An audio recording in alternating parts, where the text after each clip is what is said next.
Hello writers, and welcome to EdVantage. I am Dr. Rude, and today we will continue discussing the writing process, particularly the revision stage. We will use our example prompt from the previous videos to practice revision strategies. Let's get started. Remember, revision is not to be confused with editing. During revision, it is essential to focus on the clarity of your paper. Ask yourself, is my purpose communicated clearly and logically? Is it supported with evidence or details? Is the organizational structure logical? Does the essay have unity and coherence? Remember, with the steps of revision, we're there to look at our rough draft, reread it, think about all these big questions we just asked, the focus and the clarity of it, and rearrange things as necessary. The first really excellent revision strategy I have for you is reading your paper aloud. In order to answer those questions I asked, I'd like students to practice a peer conferencing technique where you stand with your paper and read it aloud to either a peer or a colleague. The purpose of a read aloud is to use the feedback you gain from your peer to help you make significant changes when it comes to the content and the structure. At this point, we don't focus on grammar or spelling or anything like that. This is just about getting your ideas and your words as clear as possible for your audience. So use the read aloud as a strategy to find those errors in your paper. If you are not able to peer conference in person and read your paper aloud, you can send your paper to a peer or a colleague or a tutor and still receive feedback. Make sure that you provide the assignment so that tutor or peer that's looking at your paper knows exactly the types of things that you should be writing in this paper, the genre, the content that should be in there, and can provide you feedback on that. Make sure you tell them not to focus on spelling and grammar, but to focus on the content of your paper. In the writing process video overview, I mentioned examples of revision that you can see here on the screen. Sometimes you will need to just move some sentences or paragraphs around, and sometimes there is a need to focus on your tone and voice. While sometimes you will need to develop ideas further by adding more details.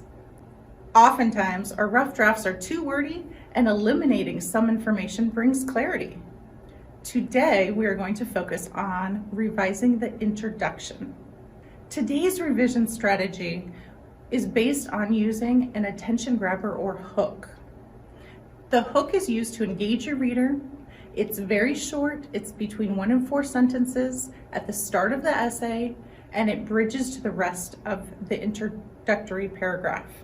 They should create anticipation, spur imagination, or invite the reader into some type of memory that you have. They should be well crafted and use inventive, original language and sensory details. Let's go back to our example prompt number 1, where the writer was tasked to create a narrative about moving outside their comfort zone. After creating a list during pre-writing, I chose my trip to Japan to share as an example of stepping outside of my comfort zone. Let's look at one type of hook, which is a visual illustration. This is an effective hook for narrative writing, where you can create the setting for your readers and paint a picture with your words. Visual illustrations provide snapshots of the moment.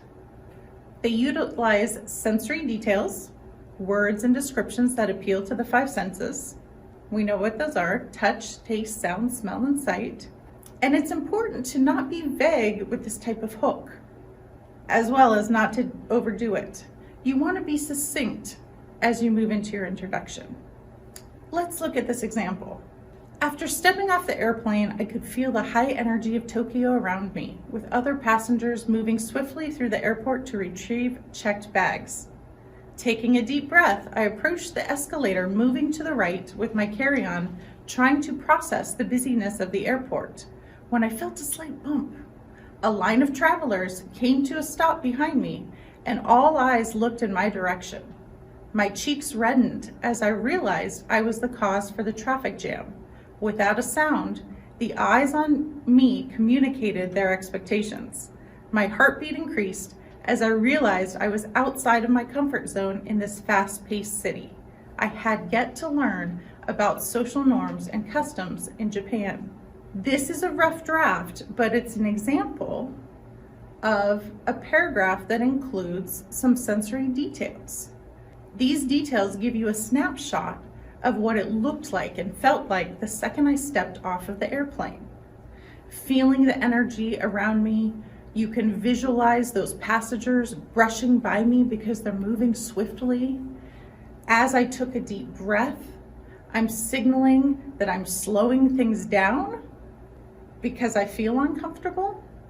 All right, so you can use some inference there that I'm starting to feel uncomfortable with this busyness. So I moved to the right with my baggage as you would in an airport here, not knowing that the Japanese people use the right lane as the passing lane. So people who are in a hurry, they're traveling, trying to get to their next destination, they go on the right side, and I caused a traffic jam. So then using those sensory details, you can picture my feelings. All the eyes on me, without saying a word, telling me to move out of the way, my heartbeat increasing shows my reader that I'm a little embarrassed at this point. I realize that I'm at fault, and I still have lots of things to learn. When my cheeks redden, that signifies that I'm embarrassed without using the word embarrassed. So this visual illustration is a great way to start your essay and move into this essay about being in uncomfortable situations. Here's another example of a hook. Let's think about a traditional sushi experience.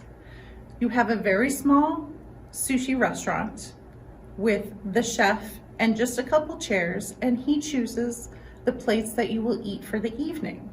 So you are expected to be gracious and eat what's put in front of you.